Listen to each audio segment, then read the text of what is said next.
Evolution of the business organization.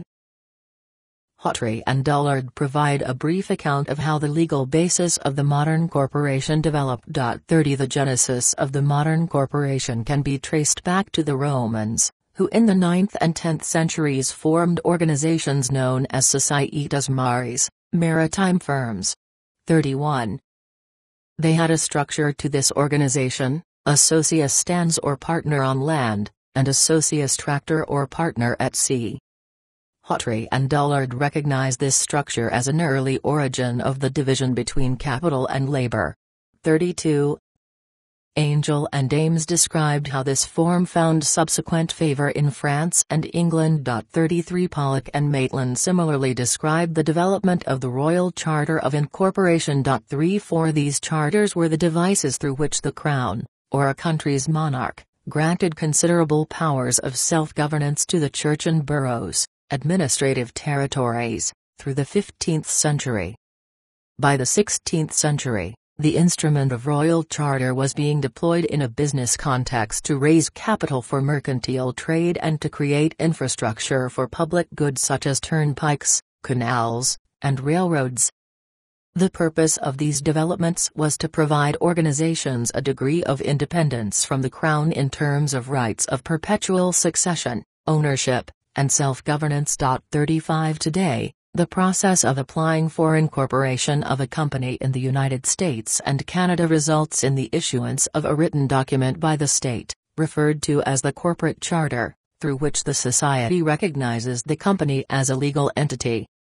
This document is also known as the Certificate of Incorporation or the Articles of Incorporation.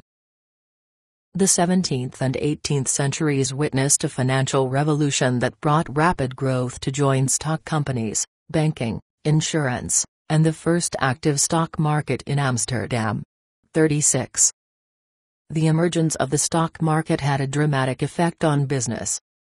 It made it possible for anonymous buyers and sellers, who did not participate directly in business operations or corporate governance, to transfer shares of the company from one party to another.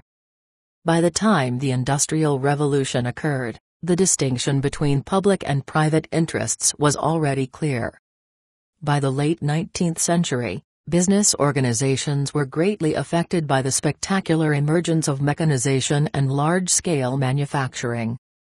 After the severe depression of 1873, the nature of business changed from a focus on light to heavy industry.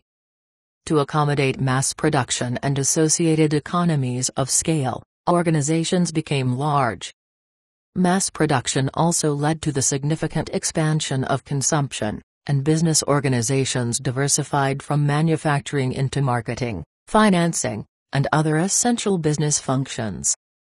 As vertically integrated companies grew in size and complexity, the need for specialized expertise and administrative structures also became evident. 37. As firms became too large for one person to manage, the owner brought in additional individuals into management. Although these individuals specialized in various business functions, management of the organization remained centralized. The legal structure of firms also went through a transformation.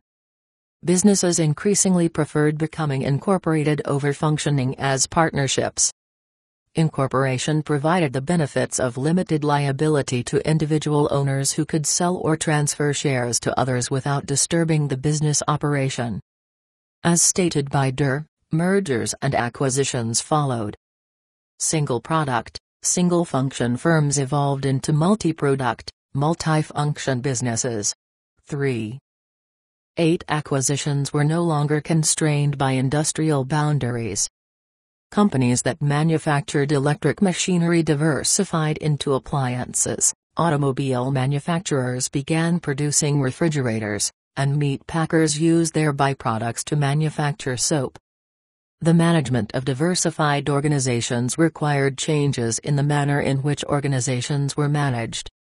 Through the 1920s, companies such as DuPont, General Motors, Sears Roebuck, and Standard Oil were among the pioneers who decentralized their respective organizations. 39 To ensure adaptability and agility, Managerial responsibilities were differentiated and distributed throughout the organization.